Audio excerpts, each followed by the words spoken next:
My name is Eran Raviv, and I'm the head of Campus IL, which is Israel's national initiative for digital learning. There's a famous saying in Yiddish, which is German Jew dialect, that says, "Man plan, God laughs."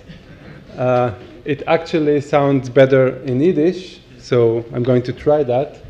Wenn der Mensch tracht, God lacht. So in the next 30 minutes or so, we're going to discuss what could go wrong in MOOCs according to my and the Campus IL team experience. So this is Campus IL team.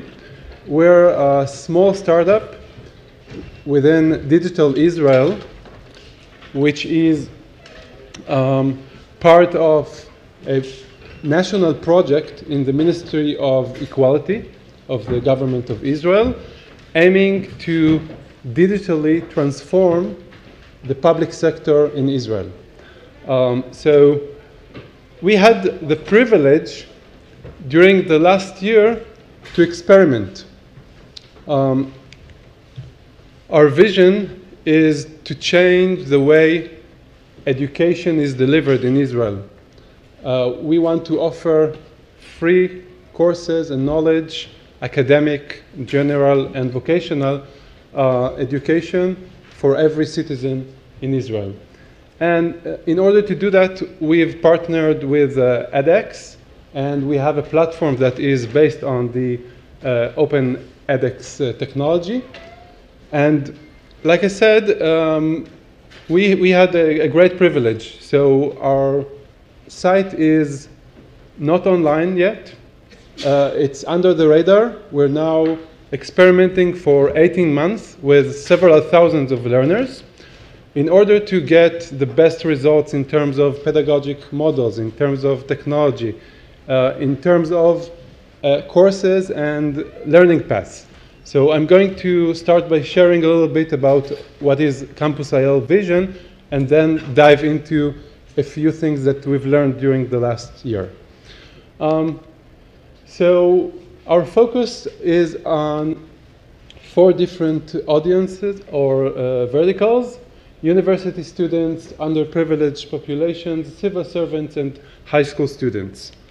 In academia, we aim for 3 different tracks. Introductory courses. We vision that in 3 years from today, everyone in Israel would be able to consume academic courses and get credits for free and better choose their track of studies. A phenomenon that we have in Israel is a major dropout in the first year of academic institutes. And one of the reasons is that you don't know where you're going. So if you have the option to try a few things, you could have a better fit. Flagship Courses is another track we target for the non-academic population, very similar to what the president of the Edinburgh University was talking about. And another track is academic teachers training courses. We want to improve teachers in Israel.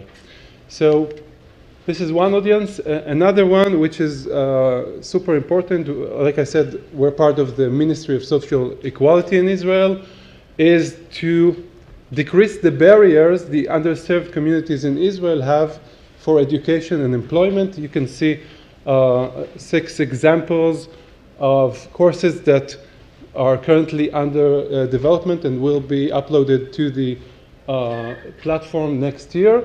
I'll just share with you that today, if someone wants to take the SAT prep course, he needs to pay around probably 2,000 euros. And we're going to offer that for free. So it's really a game-changing in that terms of the underprivileged communities. Third audience is the public servants. We have 3 tracks: vocational trainings. We've launched 2 months ago. C++ programming course for the IDF. Professional development, this is actually a course that was launched yesterday for math teachers in high schools. And another very important track is the citizen awareness and useful knowledge, which is about changing the behavior of the public around core issues of society. This is an example of a course that will be launched next month around legal guardians. There are 70,000 legal guardians in Israel, and most of them don't know their rights and duties. So this is a course that will help change that, hopefully. And lastly, high school students, this is the project I love the most. So for the last 70 years, students, high school students in Israel study very hard throughout 12 years, and then they need to take one condensed exam at the end of 12th grade. And that's not the best measurement and evaluation of knowledge as I see that, and we're going to change that. Next year, we're piloting, this is the course in history of the 20th century. Instead of taking that exam, they'll do a MOOC with a multiple assignment throughout the whole year, the last year of high school. So this is a project that we're very proud of. So, like I said, we're now in pilot phase, and during the last year, we've learned a lot about what not to do during courses development and while courses are running, and I'm going to share 5 common mistakes that we've recognized throughout the process. So the first one is waterfalling the development process. So this is a kind of a traditional model where we perform some kind of a need assessment, write a course plan document, then we design, we develop the course content, then we put that on a platform, we go and shoot videos, produce animations, write exercises, etc. Most of the providers do some beta testing and then go to production. Now imagine that this process takes about 6 to 9 months. You spend probably no less than 100,000 euros, and then you meet your student for the first time. And what happens is, after shooting, launching the course, sometimes it works and everything's okay, but many times it doesn't work, and you find yourself with an empty wallet and a poor course online. So our lesson learned was to change that, and what we're now recommending and experimenting is taking an approach of an agile development strategy, meaning that after you write your script, you don't do the whole course development, you just do 1 unit, 2 units. You test it with you test the concept with your target audience, people that represent your target audience. Only then you go into production. You test your product again with that same group and go back to the table and the writing to make some improvements. This seems like maybe a bit of a Sisyphic process, but we believe that that's a better approach and eventually more economic approach. So my takeaway is we don't teach content. Remember, we teach human students. And that's the way we believe should be approached in terms of the development. Second mistake that I want to point on is inadequate planning of the assessment strategy. And I want to share with you an example. One of the cases that we had. So we worked with the Ministry of Education about a course that is going to be targeting 200,000 students within the education system. This is a mandatory course. It's mainly based on videos and exercises, and the final grade is made of 11 quizzes. The passing grade is 70. So the students are very motivated to pass this course. So we had a few people that pushed us to just launch for the 200,000. We said, hey, let's do a pilot with a smaller number. And then we did that pilot for 250 students. It's a short course, so after a few weeks, we met with the course developers and the course staff, and they were like thrilled. They said, hey, look at the great scores. The average is like higher than 97%. And then we said, yes, you're right, but let's look into the data. And the data showed that though you have a great success at those quizzes, not too many watch the videos. Now, one thing that is important to know that you can't succeed on the quiz if you haven't watched the full video. The quiz questions are very, very informative. So 250 students taking a quiz, around less than 40 taking and watching the full videos. We had to say, guys, the students are cheating, and that's only the pilot, right? So the press conference with the Minister of Education, as you can guess, was canceled, and we were back to the production stage. So two takeaways from this case. The first one, you need to plan your assessment policy, and moreover, the implementation strategy, which was the problem here, coherent with your audience. And the other thing is do alpha testing, do beta testing, pilot your course before you're going to the mass.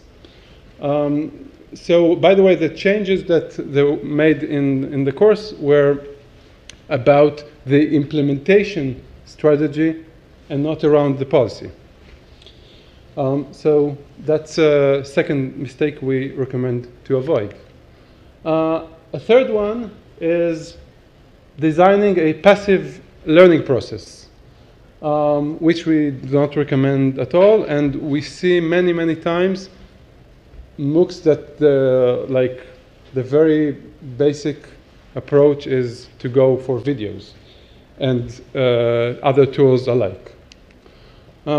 So again, I'll share with you an example of one of the courses. So we use a template. This is our platform courses template made of section, subsection, units. Every unit is what the content and what is the unit type. And after you fill that, you get to see what kind of pedagogical tools variety you have in your course. And looking at the chart, you can see that 77% of that course is videos. And then 7% is animation, which is also passive learning. And then 6% is text, which is also passive learning. So you get only 10% of the course of exercises. So the good thing about this was that it was before scripts were being written and before videos or animations were shot. So I want to share with you, I assume that some of you know this National Academy, American National Academy for Science Research about active learning versus passive learning. So this research took two groups studying the same course, one with active learning methodology and the other one with passive learning. And the results were, I think, quite amazing. In terms of failing the course,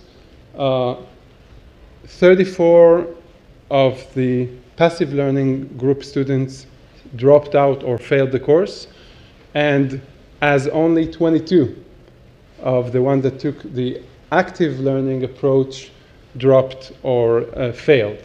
And the other thing, which is even more amazing, as I think, is that the scores, the performance of the group with the active learning was 68% higher than the one who took the passive learning. So the takeaway here again, we have two takeaways. One is, and I think Anant was relating to that as well this morning, videos may be engaging, but that does not incline that this is an effective learning path.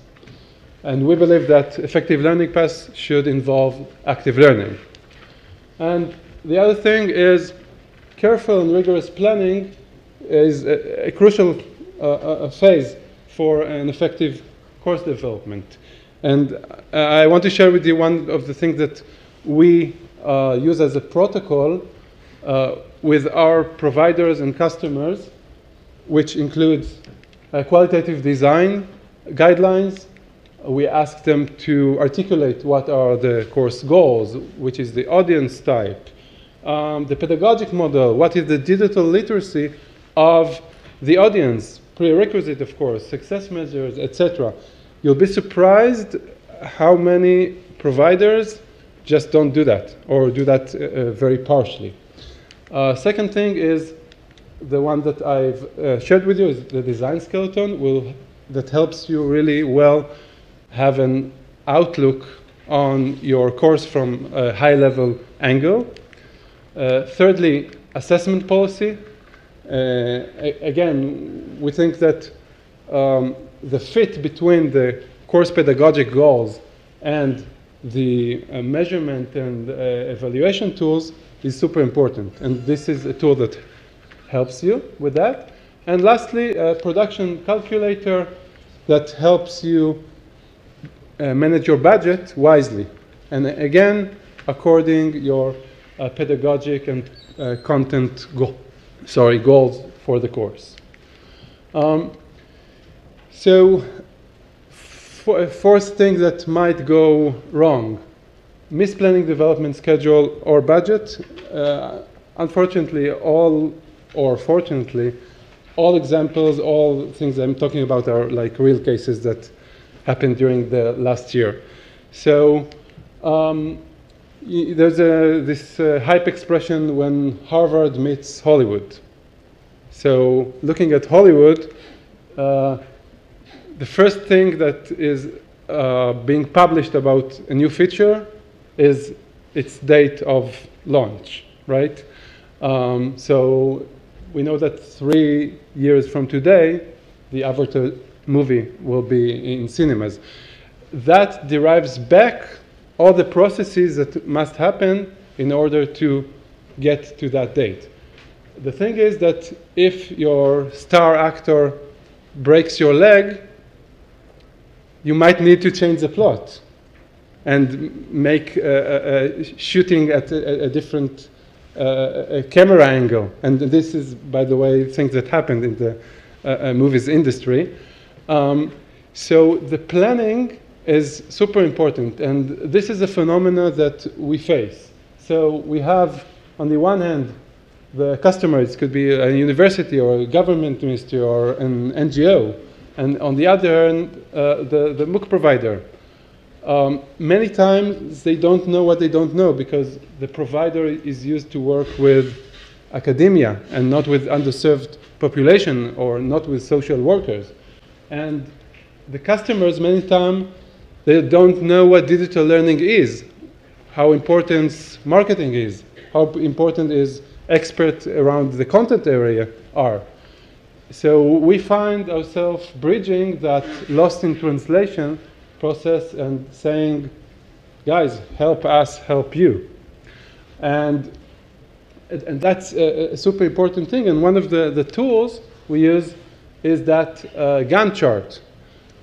Starting with, like the Avatar 2 movie, starting with when do you want to launch your course? And then going back to all the process, and that helps us raise a red flag throughout, updating rigorously every week where we at, and making a smart risk management.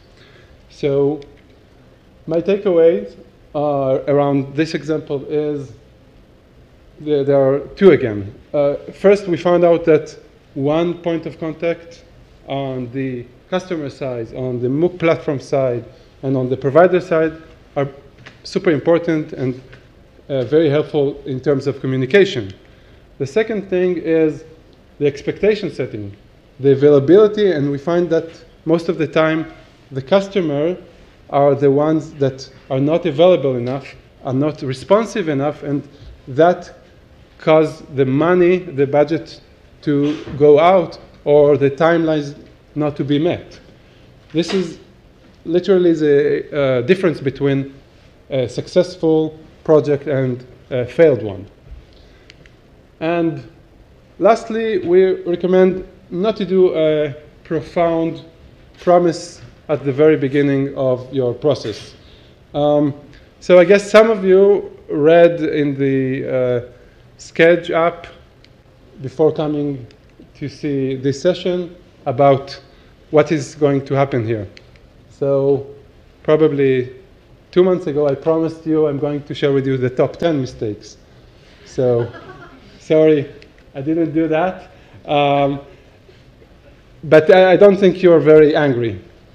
But what we see between customers and MOOC providers, sometimes the provider would sell the stars and sky and say, yeah, your MOOC is going to look like that, and we're going to have helicopters in the air and stuff like that. And then, well, budget, timelines, issues, we could see that the mutual feelings are not that good. So probably my last tip is to keep an ongoing, very frequent and open dialogue with your customers and providers, or like my favorite band, Radiohead, one of their song titles, No Alarms, No Surprises. Thank you very much, and the stage is yours now for questions.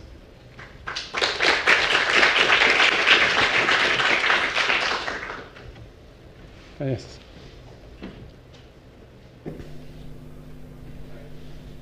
Hello? Hi. Hi. You said before that you use Agile, but then the planning was waterfall later on.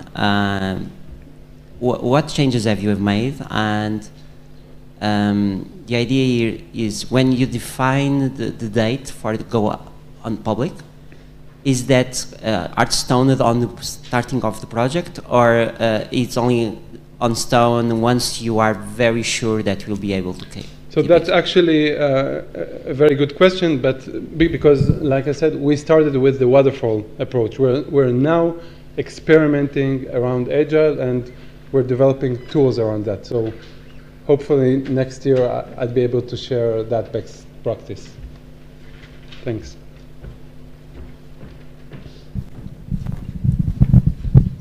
So thank you for your great presentation. One advice I would have also, perhaps to complete what you said, is I had an experience recently where I helped a team put on a MOOC, and I think their expectations, as far as the number of participants, their expectations were really high, and then not even 1,000 people showed up, and then they kind of accused me and my team of not being active enough in terms of marketing and all that. So I guess my advice would be to be really clear and define who does what in a MOOC project, especially when it's the first time. That's a great comment, and actually our team had a very interesting discussion about whose responsibilities for the marketing, because usually the customers that we work with, they have captive audience, they pay some money for some vendor to deliver the training. They don't need to convince people to go online, right? So they are not used to put money for marketing. And as we know, for online learning, that's a whole different story. So that's a great comment. Thanks.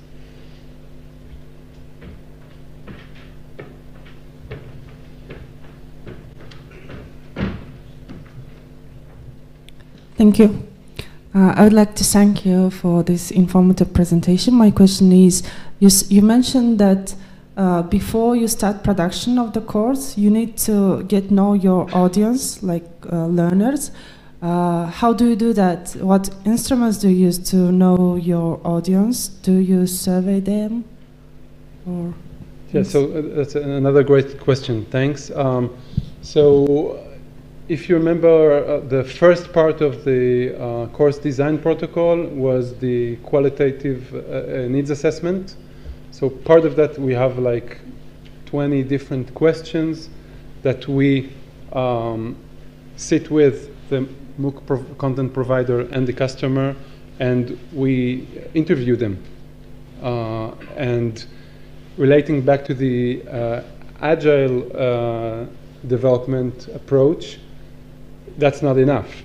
You need to meet the target audience. I'll share with you one example. So one of the courses that I mentioned before is digital literacy course. So to deliver a good online digital literacy course, we actually need to develop that 9 times, because digital literacy for the ultra-Orthodox population in Israel and the elderly population and the Arab-speaking community are going to look totally different. And we know that there are like 3 different levels. There are ones that have never touched technology. There are ones that they know how to use smartphones, but they probably don't know how to use spreadsheets. And there are ones that are kind of literate in the Microsoft Office or the Google Docs environment, but they want digital literacy, advanced digital literacy for employment. So it's designing actually 9 different courses and meeting all these audience and those different customers. Just a quick comment. So you are saying that normally you conduct a focus group, yeah, but it's challenging how representative is the focus group. I'm sorry, I'm not sure I followed your comment. So you are saying that you have focus group, so it's like a representative of your audience. Potential, audience. Right. Yeah, we work with like in an umbrella model, where, for example, if there is an NGO that focuses on advancing ultra-Orthodox underprivileged population, we use their connections and capacity to do the focus group. Thank you very much.